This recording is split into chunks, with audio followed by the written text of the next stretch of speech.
Eu respondi um e-mail para o Sérgio falando que eu iria até o último sobrevivente, mas eu não irei.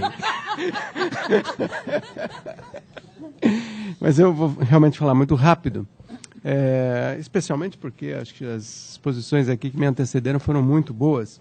Mas eu vou querer, na verdade, fazer uma espécie de uma brincadeira, porque em 2000 ou 1999, mais ou menos, eu fui representando o Ministério da Saúde para Boston, numa reunião organizada pelo Jeffrey Sachs, e onde mais ou menos nasceu essa colocação de 2003, que norteou um pouco a gestão da OMS durante o período.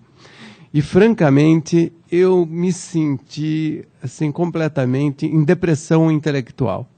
Porque vi uma pessoa que eu julgava um bom economista estabelecer uma relação unívoca entre saúde e crescimento desde 1700 até hoje, e falando que, na verdade, quem tinha conduzido o processo de crescimento e de revolução industrial e tudo tinha sido a saúde.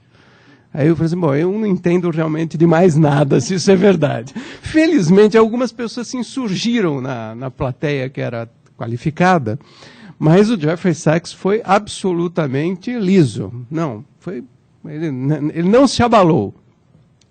E, no fundo, vamos falar sério, né? Eu queria cumprimentar a Maureen pela honestidade intelectual no tratar o tema. Porque, na verdade, acho que muitos de nós sabemos isso, né? De vez em quando você é um economista meio picado pelo marketing e acaba tratando os dados como uma concepção já pré-definida e uma expectativa de uma plateia, e você joga aquilo para aquela plateia, quando não tem a menor sustentação à tese de que a saúde possa conduzir ao crescimento, que foi a tese forte de 2003. Então, eu, francamente, gostei muito de ver o tema tratado na sua inteireza, né? Nós temos relações? Logicamente temos. O complexo da saúde é um complexo importante para a economia. Se você olhar o Chile, por exemplo, o Chile tem uma montagem da estrutura do setor saúde, até cravado na coisa do repique de 2% sobre toda a massa salarial que vai para o sistema de saúde. Isso é um fato econômico e que carrega uma parte do dinamismo da economia chilena, né? Então você tem elementos que de fato podem te levar a falar que, olha, a saúde tem impacto e terá cada vez mais, porque afinal a fronteira tecnológica vai cada vez mais à frente e a demanda das pessoas por saúde é cada vez mais forte. Então não tenho dúvidas que temos relação, mas não temos uma relação que eu não gosto da relação propagandística, né? Acho que a gente, de fato, tem que ter um pouco de cuidado com o que a gente diz, porque senão a gente vira um grande ideário e não uma reflexão teórica que, obviamente, tem que ir para a realidade. Bom, mas disso posto, eu acho que tem algumas coisas que estiveram dentro da nossa discussão aqui, que eu queria pontuar para o futuro, na verdade, né? Uma delas é o seguinte: saúde não é tudo. E as pessoas da saúde sempre têm a tendência a tratar das políticas de saúde como se elas abrangessem quase todo o orçamento público, inclusive a área de infraestrutura. Ora, isso é errado, porque a gente tem que tratar, como até o André estava colocando, tem um conjunto de coisas nas políticas sociais que a gente tem que garantir. E não é só a saúde, né?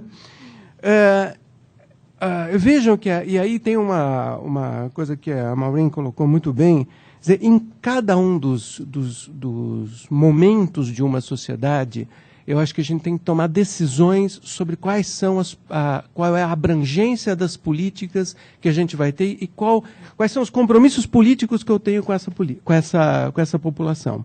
Então, se a gente está situado no nível médio, eu acho que a gente, de fato, tem que estabelecer um conjunto de fronteiras nas quais a gente vai estar delimitado como política de saúde. Nos anos 80, nós fomos para uma integralidade que hoje nos dá só os filhotes negativos. Você está conseguindo na justiça ações que são de conteúdo absolutamente individual e que garantem a uma pessoa acesso a uma coisa, só que privam um monte de outras pessoas de acesso a coisas básicas, é o absurdo. E nós temos 5% do PIB mais ou menos gasto em saúde, os Estados Unidos têm 16%. Na verdade, esse gap é tecnologia. Tecnologia e o quanto de bem-estar que eu posso comprar. Né? E aí tem um ponto que acho que a gente não pode esquecer. Saúde hoje, assim como educação, é um bem de consumo capitalista da classe média. Né? Então não tem como não tratar isso como uma coisa onde a gente está indo com uma política pública, só que essa política pública tem que negociar com a questão da classe média. E aí, só para avançar aí, eu gosto muito da ideia do risco catastrófico. Né? Uma sociedade tem que garantir às pessoas o risco catastrófico. Né? E aí a gente de vez em quando fica contente porque o plano de saúde tem que pagar o tratamento de AIDS. Eu fico rigorosamente para ficar triste. Por quê? Porque se o plano de saúde tem que fazer isso, ele tem que cobrar por isso, vai jogar o preço mais acima, vai privar gente que está ali na classe média de ter o plano de saúde, e eu vou jogar mais gente ainda dentro do sistema público. E pior ainda, o plano vai cobrar, pode não usar, porque é uma coisa de risco mesmo, e vai embolsar o dinheiro. Então, a política de AIDS, por exemplo, é uma política que eu acho que o grande interesse dela, o aspecto mais interessante dela é o seguinte: ela, de fato, equaliza as pessoas. E vamos falar sério, né? Uma pessoa que tem 15 mil reais, mesmo uma pessoa que tem 15 mil reais de salário mensal, ela tem grandes dificuldades para manter um tratamento de AIDS, por exemplo, ou para manter alguns tipos de tratamento de saúde. Então, é legítimo que isso vá para um risco catastrófico bancado pelo Estado.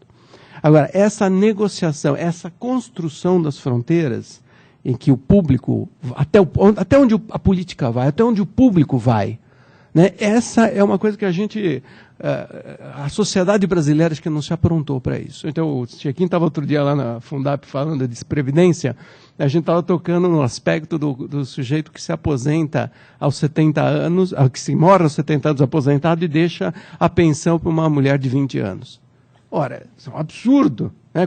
Nenhum sistema resiste a isso. Só que a sociedade brasileira não foi tocar nesse ponto. Então, para...